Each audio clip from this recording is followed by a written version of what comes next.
Hello and welcome to another TLDR UK video. May 6th is a big election day for the UK, with a whole number of votes taking place across the country.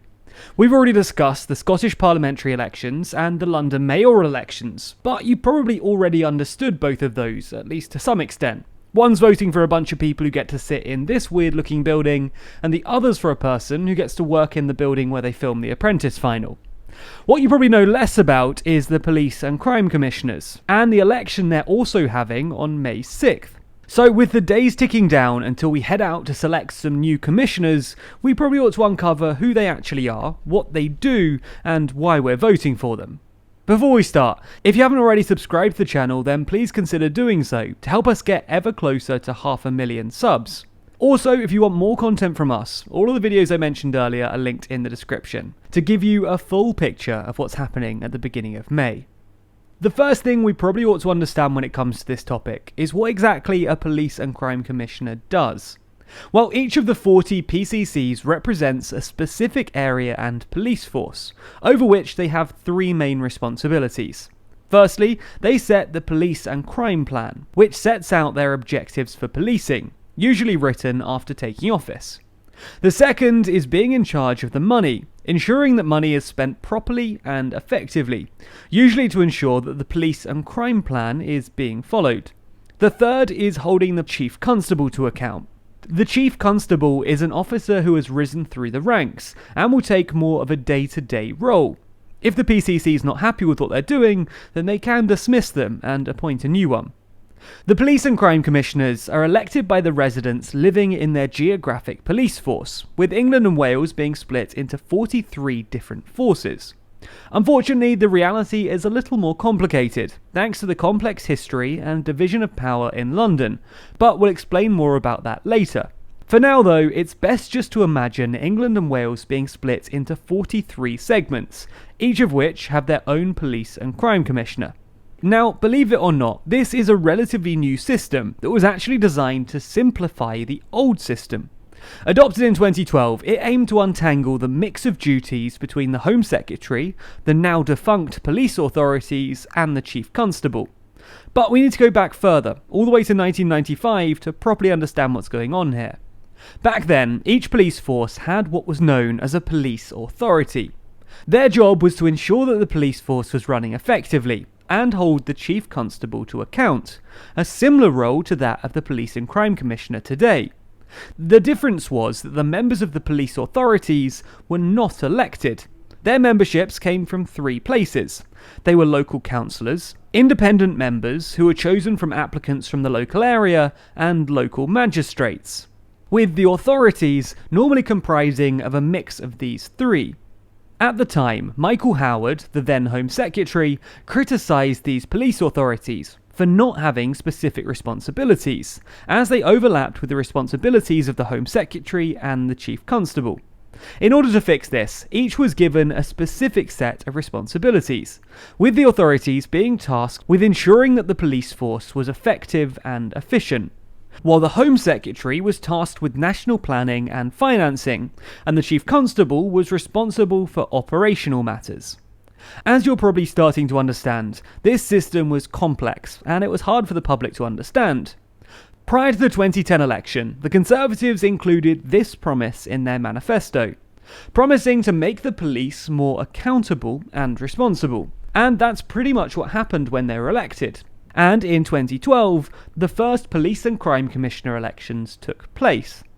So now that we've explained a brief history and the politics of policing, let's return to what's happening today, or more accurately, on May 6th.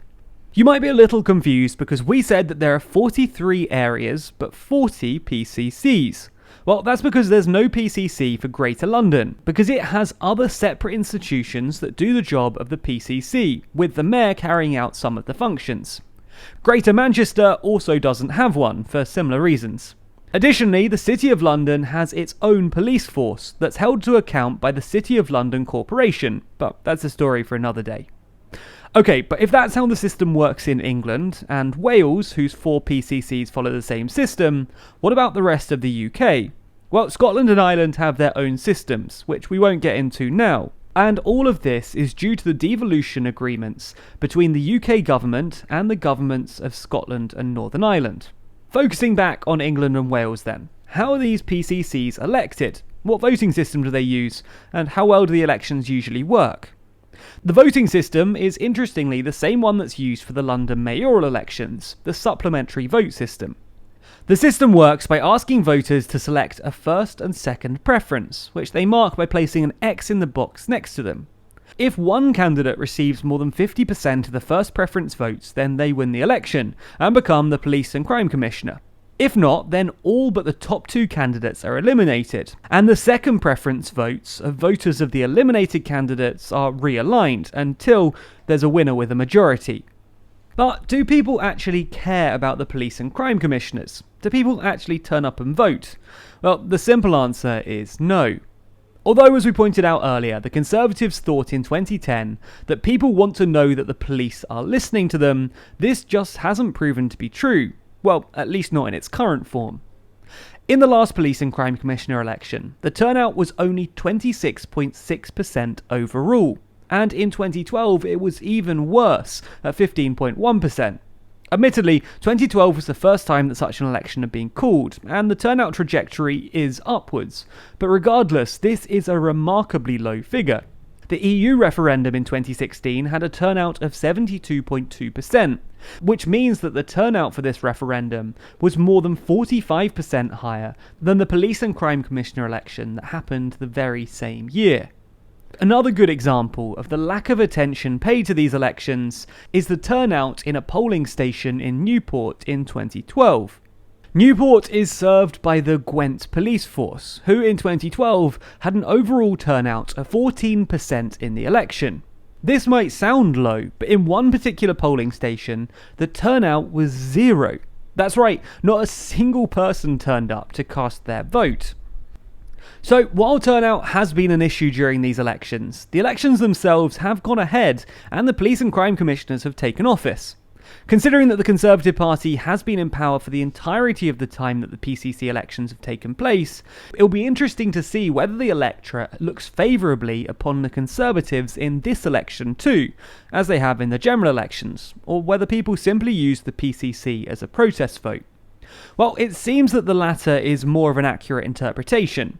Of the 40 police and crime commissioners elected in 2016, 20 were Conservative and 15 were Labour, which leaves 5 police and crime commissioners unaccounted for.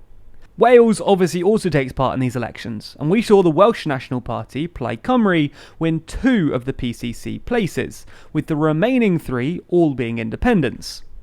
So that leads us onto this year's police and crime commissioner elections.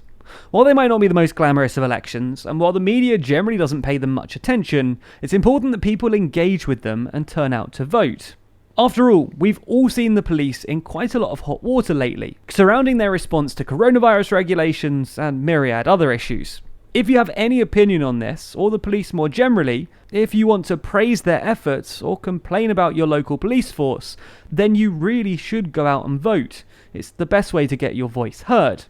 If you want to know more about the Police and Crime Commissioner elections and what's happening in your area, then you can check out Youth Vote UK. There's a link to their website in the description. Over there you can find articles on everything from a breakdown of the budget to summaries of the major UK parties. More relevant to this video though, they're set to release an article soon about the PCC elections and what it could mean for your community. Be sure to let us know what you think of Police and Crime Commissioners in the comments below. Do you think that the position is worth having, or is it just a bit of a waste of time? Be sure to subscribe to the channel and hit the bell icon to be notified every time we release a new video. Special thanks to our Patreon backers who make videos like this one possible, and if you want to see your name at the end of videos, then you too can back us on Patreon. The link to that's in the description.